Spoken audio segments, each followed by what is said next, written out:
So the session that I was involved in as a speaker was actually a debate, and it was between me and Nancy Collop, who is a past president of the Organized Sleep Medicine Society. And the debate was, I took the pro side, which is people with sleep apnea can bypass the sleep laboratory completely in some cases. And we both agree that this is not for everyone.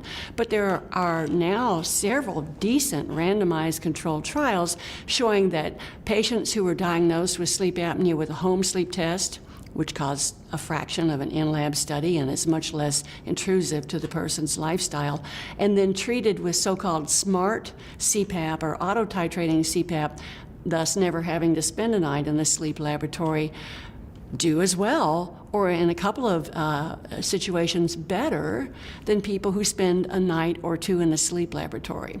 So based on that science, I think that bypassing the sleep laboratory ought to be the standard, and there are exceptions to that rule, just as there are exceptions to everything we do in medicine.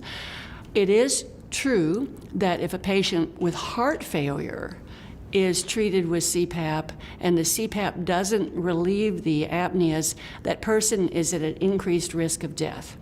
And the best and quickest way to find out if a CPAP relieves the apneas is do that study in the sleep center. So there are going to always be people who need to go to the sleep center.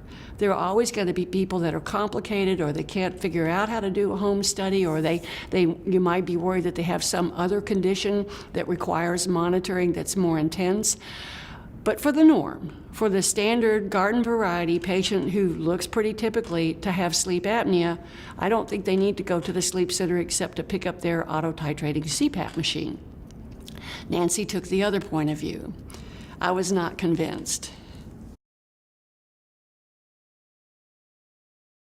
Her argument centered on mostly in complaints about insurance companies and how they try to dictate who gets what kind of study, and that we don't get the data, all the data that we should when we do a home test on somebody, and that, and she did say it, clinicians will lose money.